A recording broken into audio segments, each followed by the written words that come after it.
Good morning students. तो आज हम ग्रामर का नया शुरू कर रहे हैं। वो है पार्ट्स ऑफ स्पीच, यानी जो हम भाषा बोलते हैं उसके कौन कौन से पार्ट्स होते हैं। तो हर भाषा में अलग अलग पार्ट्स होते हैं। हिंदी के अपने हैं या और इंग्लिश के अपने हैं। तो इंग्लिश में जो पार्ट्स होते हैं, there are 8 parts of speech in English. English में 8 पार्ट्स होते हैं, ये ना 8 पार्ट्स होते हैं, ठीक है। तो 8 पार्ट्स कौन कौन से होते हैं? Noun, pronoun, adjective. Noun means संज्ञा, प्रोनाउन सर्वनाम, एडजेक्टिव विशेषण, एडवर्ब, वर्ब, प्रीपोजिशन। एडवर्ब यानी क्रिया विशेषण, वर्ब यानी क्रिया, प्रीपोजिशन संबंध सूचक अव्यय, यानी कोई भी जो संबंध बताता है वो कंजंक्शन योजक, और इंटरजेक्शन विस्मयादि बोधक। तो ये जो 8 पार्ट्स हैं ये हमारे पार्ट्स ऑफ स्पीच हैं। तो पार्ट्स ऑफ स्पीच के कितने पार्ट्स हैं? 8। इंग्लिश में 8 पार्ट्स हैं।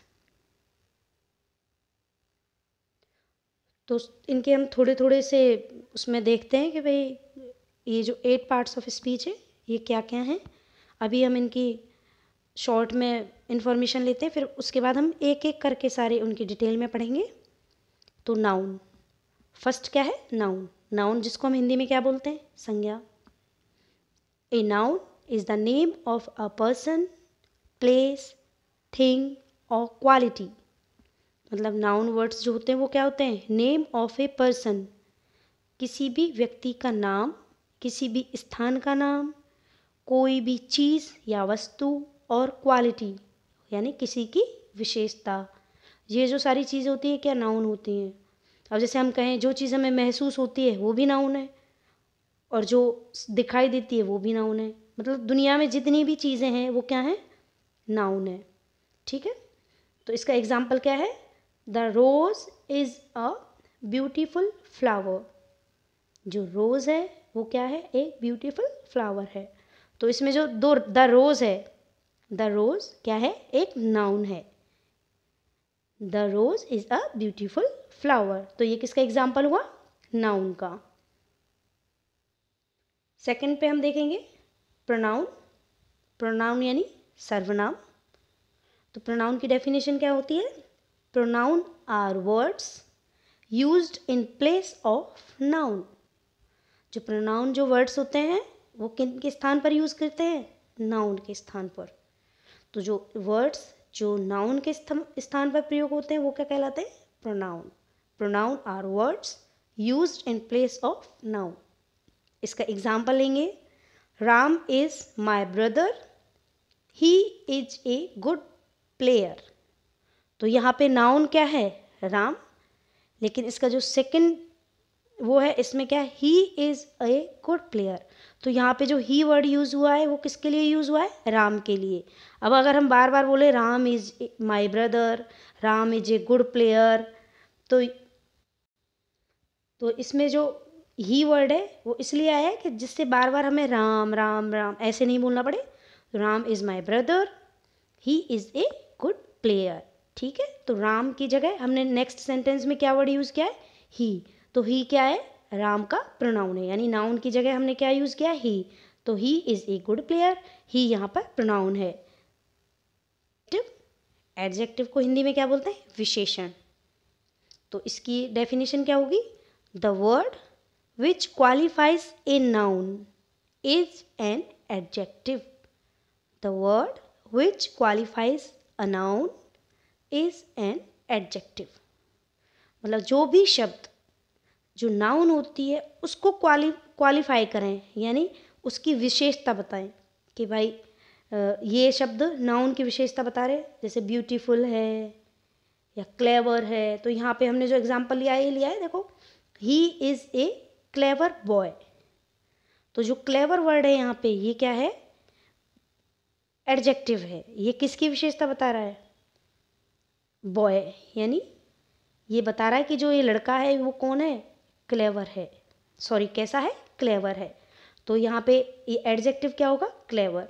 तो जो शब्द नाउन की विशेषता बताते हैं वो क्या कहलाते हैं, एडजेक्टिव यानी विशेषण। वर्ब, तो पार्ट ऑफ स्पीच का जो फोर्थ वो क्या है, एडवर्ब। एडवर्ब क्या होता है, क्रिया विशेषण। एडवर्ब्स डिस्क्राइब वर्ब्स, जो एडवर्ब होते हैं वो किसको डिस्क्राइब करते हैं, वर्ब को यानी क्रिया को। They tells us when, how और where action takes place. Verbs जो होती हैं उनको, जो उनकी जो विशेषता बताते हैं वो कौन होते हैं, एडवर्ब्स होते हैं। यानी जो वर्ब को डिस्क्राइब करे वो एडवर्ब होते हैं, और जो ये वर्ड्स होते हैं ये क्या है, ये हमें ये बताते हैं कि कहाँ, कब, कैसे कोई भी एक्शन हुआ है तो वो जो एक्शन है वो हमें उस कार्य की विशेषता बताएगा कि भाई ये काम हुआ और ये कैसे हुआ या कब हुआ। तो ये जो वर्ड्स होते हैं ये क्या होते हैं, एडवर्ब होते हैं। अब जैसे हमने यहाँ एग्जांपल लिया है, the old man is walking slowly. तो वॉकिंग स्लोली, तो वो कैसे चल रहा है, धीरे धीरे, स्लोली। तो जो स्लोली है ये वर्ब क्या है इसमें, वॉकिंग। तो वॉकिंग की विशेषता बता रहा है, यानी इसको बता रहा है कि वो स्लोली स्लोली चल रहा है। ठीक है, तो the old man is walking slowly. तो जो वर्ब्स की विशेषता बताते हैं वो क्या होते हैं, एडवर्ब। यहाँ पे स्लोली क्या है, एडवर्ब।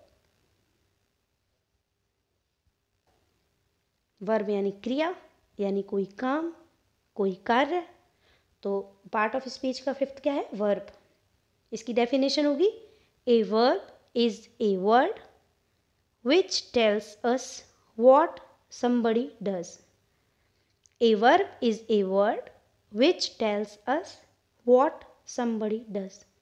वर्ब हमें क्या बताती है, या वर्ब वो शब्द होते हैं जो हमें ये बताते हैं कि किसी व्यक्ति ने क्या काम किया है, या कोई काम कर रहा है, या किया था, या आगे करेगा। मतलब कोई भी काम, जो ऐसे शब्द जो हमें काम के होने के बारे में बताएं कि भाई ये काम हो रहा है, तो वो क्या होते हैं, वर्ब यानी क्रिया। तो इसका एग्जाम्पल हमने लिया है, he is reading a book.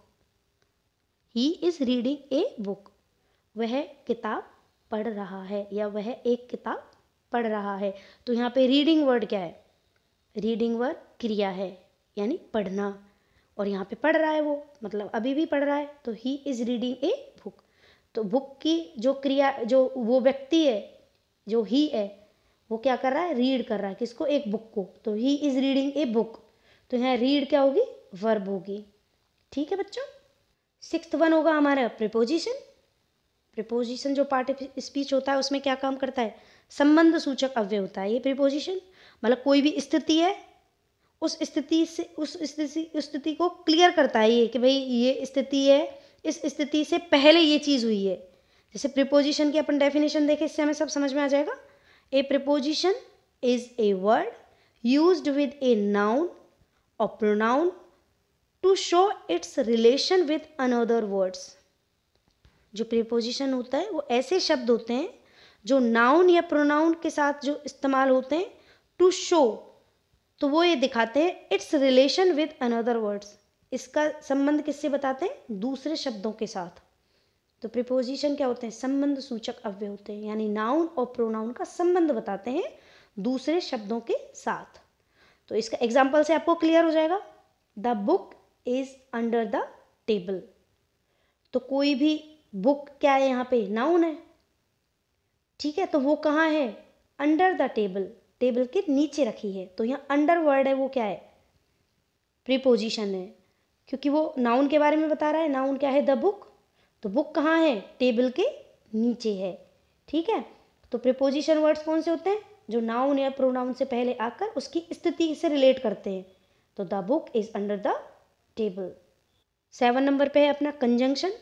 Conjunction क्या होते हैं, योजक, यानी जोड़ने वाले अव्यय, यानी वर्ड्स जो दो सेंटेंस को, उनको, या दो नाउन को, दो प्रोनाउन को, उनको आपस में जोड़ के एक वो बनाते हैं, वो कंजंक्शन कहलाते हैं। कंजंक्शन का मतलब होता है जोड़ना या योजक या जोड़ने वाले। ठीक है, इसकी डेफिनेशन क्या होगी, a conjunction is a word which joins word and sentences. जो कंजंक्शन जो वर्ड्स होते हैं वो क्या करते हैं, जॉइन करते हैं वर्ड्स और सेंटेंसेस को, किसी भी शब्दों को या सेंटेंस को जो जोड़ने का काम करते हैं वो क्या होते हैं, कंजंक्शन। तो पार्ट ऑफ स्पीच में हमने देखा है जब हम बोलते हैं, वो हमारी लैंग्वेज से, जैसे हम कोई भी भाषा बोलते हैं, किन्हीं भी दो चीज़ों को या दो शब्दों को या दो वाक्यों को अगर हम जोड़ के जो बोलते हैं, और से, इसलिए, क्योंकि, तो ये जो सारे वर्ड्स होते हैं ये क्या है, कंजंक्शन का काम करते हैं, यानी दो शब्दों को या वाक्यों को जोड़ने का काम करते हैं। तो इसमें क्या बताया है, a conjunction is a word which joins words and sentences. तो इसके एग्जाम्पल से समझेंगे, Meena and Sita are sisters. तो यहाँ पे क्या है, दो बहनें हैं, वो क्या हैं, मीना और सीता। तो मीना एंड सीता। अब हम सीधे बोले मीना सीता तो किसी को समझ में नहीं आएगा, भाई एक नाम है, दो नाम है, क्या है। तो मीना एंड सीता, तो दो जो वो हैं अलग अलग कर दिए, मीना और सीता दोनों बहनें हैं। तो यहाँ से हमें पता चल गया कि कंजंक्शन ने क्या है, इन दो नामों को जोड़ने का काम किया है। तो ये क्या होता है, कंजंक्शन। 8th वन है जो हमारा सबसे लास्ट का पार्ट ऑफ स्पीच है, इसमें इंटरजेक्शन। इंटरजेक्शन मीन्स विस्मयादि बोधक अव्यय। जैसे एकदम से हम किसी चीज़ को देख के खुश हो गए, या कोई ऐसी चीज़ हुई हम दुखी हो गए, तो वो चीज़ें क्या होती हैं, इंटरजेक्शन होती हैं, विस्मयादि बोधक अव्यय। इसकी डेफिनेशन होगी, an interjection is a word which expresses some sudden and strong feeling. इसका मतलब क्या है, इंटरजेक्शन ऐसे वर्ड्स होते हैं जो एक्सप्रेस करते हैं किसी भी ऐसी फीलिंग को, या स्ट्रॉन्ग फीलिंग को, अचानक हुई किसी चीज़ को, जिससे हम एकदम से आश्चर्यचकित रह जाएं, एकदम से दुखी हो जाएं, एकदम से बहुत खुश हो जाएं। तो इसके एग्जाम्पल से समझ में आ रहा है सीधे सीधे, हुर्रे यानी हम बहुत खुश हैं, we have won the match, हमने मैच जीत लिया। तो जैसे ये पता चला कि भाई लास्ट मूवमेंट और इस पर हम जीतने वाले हैं, और जैसे ही जीते तो हम एकदम से बहुत खुश हो गए, हमने क्या बोला, hurray we have won the match, हम मैच जीत गए। तो इस तरीके के जो वाक्य हम पार्ट ऑफ स्पीच में लेते हैं वो इंटरजेक्शन में आते हैं। तो ये तो हमारे शॉर्ट में हो गए 8 पार्ट्स ऑफ स्पीच।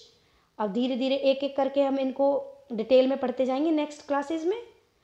तो क्लास को शेयर करना, लाइक करना और कमेंट करना, और चैनल पे अगर नए हो तो प्लीज़ सब्सक्राइब करना।